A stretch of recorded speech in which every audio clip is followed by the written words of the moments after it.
Hello friends, welcome to Paradise. Today we will learn top 10 English facts in this video. ये 10 facts आपके लिए जानने बहुत ज़रूरी हैं, भले ही आपको इंग्लिश आती है या नहीं आती है. Whether you have the knowledge about English or not, it doesn't matter. Because ये फैक्ट जनरल नॉलेज की तरह हैं जो डेली लाइफ में कहीं न कहीं यूज हो ही जाते हैं. So this video is gonna be best for you. So please keep watching this video. यदि आप हमारे चैनल पर नए हैं तो प्लीज़ सब्सक्राइब माय चैनल ताकि आप हमारे सभी इंटरेस्टिंग वीडियोस के नोटिफिकेशंस पहले पा सकें. First fact of this video is who is the father of English language. Who is the father of English language. English language के फादर कौन हैं, पिता कौन हैं, जनक कौन हैं? तो right answer is Geoffrey Chaucer. Geoffrey Chaucer is the father of English language. English language के जनक जेफरी चॉसर हैं. Let's see next fact of this video. The shortest, oldest and most commonly used word is.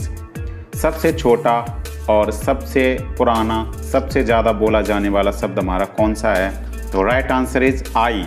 आई हमारा सबसे छोटा और सबसे पुराना शब्द है जो मोस्टली बोला जाता है. So I is the shortest, oldest and most commonly used word in English language.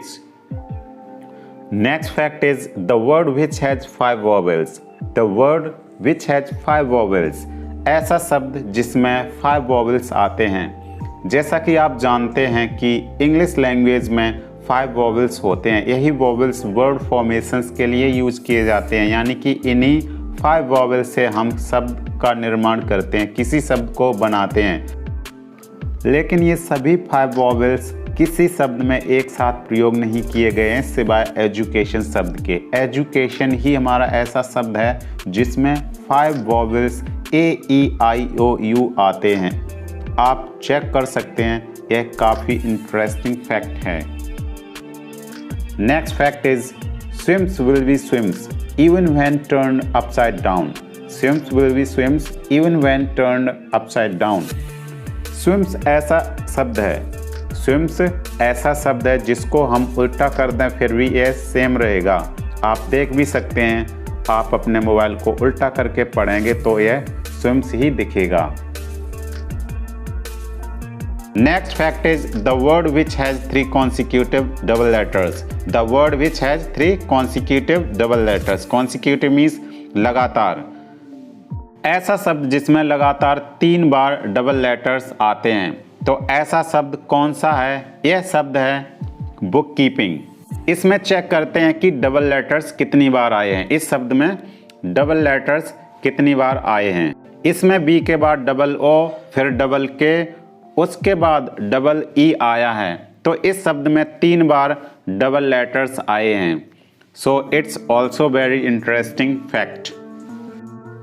हमारा नेक्स्ट सेंटेंस जो हमें काफ़ी कंफ्यूज करता रहता है, एक सेंटेंस जो हमें कंफ्यूज करता रहता है, वह सेंटेंस है यह आम खाता है. यह आम खाता है. तो अक्सर हम इस सेंटेंस को प्रेजेंट इंडेफिनिट में समझ लेते हैं, फिर हम ट्रांसलेट करते हैं this Yeats mango. Yeats means खाना और मैंगो मीन्स आम. राम आम खाता है, राम ईट्स मैंगो. लेकिन यह आम खाता है, इसका ट्रांसलेशन दिस ईट्स मैंगो होगा या और कुछ होगा? आइए जानते हैं आगे इस वीडियो में. तो इस सेंटेंस में यह का मतलब दिस, आम का मतलब जनरल. आम का मतलब जनरल. हम अक्सर बोलते हैं यह आम बात है या कॉमन बात है. तो इसी का मतलब यहाँ पर है जनरल. आम का मतलब जनरल और खाता मतलब अकाउंट. जो हम बैंक में खुलवाते हैं वो अकाउंट की बात हो रही है यहाँ पर. तो इसका होगा this is general account. This is general account. यह आम खाता है. तो इसका मतलब दिस ईट्स मैंगो नहीं होगा, क्या होगा? This is general account. तो I hope that you have got it very well. Next fact is what is pangram. What is pangram? Pangram क्या है?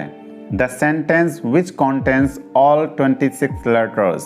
ऐसा वाक्य जिसमें वर्णमाला के सभी 26 लेटर्स आते हैं उसे पैनग्राम बोलते हैं. जैसा कि आप जानते हैं कि इंग्लिश में 26 लेटर्स होते हैं। अगर ये सभी 26 लेटर्स किसी एक सेंटेंस में आते हैं तो उस सेंटेंस को पैनग्राम कहते हैं। अब जानते हैं ऐसा सेंटेंस जिसमें अंग्रेजी के सभी 26 लेटर्स आते हैं। यह सेंटेंस है the quick brown fox jumps over the lazy dog. The quick brown fox jumps over the lazy dog. यह सेंटेंस कंप्यूटर की टाइपिंग सीखने के लिए यूज किया जाता है क्योंकि इसमें 26 लेटर्स आते हैं और 26 सभी लेटर्स की हमें प्रैक्टिस करनी होती है। Next fact is what are the semi vowels. What are the semi vowels. Semi vowels क्या होते हैं? वोवेल्स आपको पता होंगे कि वोवेल्स हमारे ए ई आई ओ यू होते हैं, लेकिन सेमी वोवेल्स क्या होते हैं? आइए जानते हैं इनके बारे में। जैसा कि आप जानते हैं कि इंग्लिश लैंग्वेज में 5 वोवेल्स होते हैं। इन्हीं 5 वोवेल्स से वर्ड फॉर्मेशंस करते हैं, यानी कि शब्द बनाते हैं।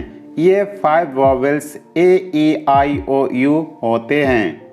लेकिन 2 लेटर ऐसे होते हैं जो वोवेल्स का भी काम करते हैं और कॉन्सोनेंट्स का भी काम करते हैं, तो वो 2 लेटर्स W और Y होते हैं। तो हमारे दोनों सेमी वोवेल्स कौन से हैं? W और Y। तो आइए ये भी जान लेते हैं कि ये सेमी वोवेल्स कैसे हुए। सेमी वोवेल्स मतलब आधा स्वर और आधा व्यंजन, मीन्स आधा ये स्वर का काम करते हैं और ये आधा व्यंजन का काम करते हैं। तो आइए कुछ एग्जाम्पल्स के साथ इन्हें हम देखते हैं। वर्ड, वेट, वॉच, वाटर, इन सभी शब्दों में W का यूज कॉन्सोनेंट की तरह हुआ है क्योंकि इनमें W का साउंड वा आ रहा है, वा।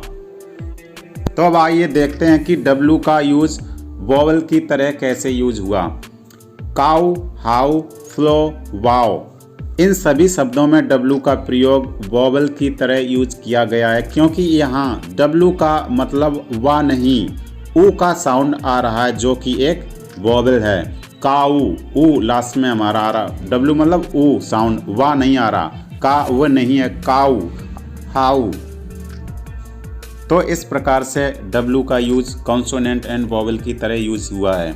अब हम Y के भी कुछ एग्जांपल्स देख लेते हैं। येलो ईयर यस्टरडे, यहाँ पर Y हमारा या का साउंड दे रहा है, तो यह हमारा कॉन्सोनेंट की तरह यहाँ पर किया गया है। वोवेल की तरह कैसे किया गया यूज हम इन एग्जाम्पल्स के जरिए से जानते हैं। साई, बाई, सोनी, इनमें बाई एक वोवेल की तरह यूज किया गया क्योंकि यहाँ पर बाई बड़ी ई का साउंड दे रहा है जो एक हमारा वोवेल है, कॉन्सोनेंट नहीं। तो हमारा बाई वोवेल की तरह भी यूज किया गया इन एग्जाम्पल्स में और कॉन्सोनेंट्स की तरह भी यूज किया गया है। तो हमें उम्मीद है कि आप अच्छे से समझ गए होंगे और हम नेक्स्ट फैक्ट की तरफ चलते हैं। Next fact is which is the largest word in English? Which is the largest word in English? English में सबसे बड़ा शब्द कौन सा है?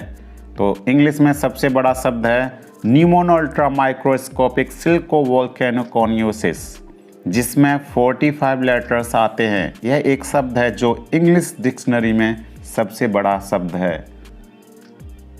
Next fact is what is the shortest complete sentence in English language? What is the shortest complete sentence in English language? सबसे छोटा complete वाक्य कौन सा है? सबसे छोटा complete वाक्य कौन सा है? सबसे छोटा शब्द पिछले फैक्ट में हमने बताया था आई होता है। यहाँ सबसे छोटा complete sentence पूछा गया है, तो सबसे छोटा सेंटेंस I am होता है। I am, इसको हम I am भी बोलते हैं।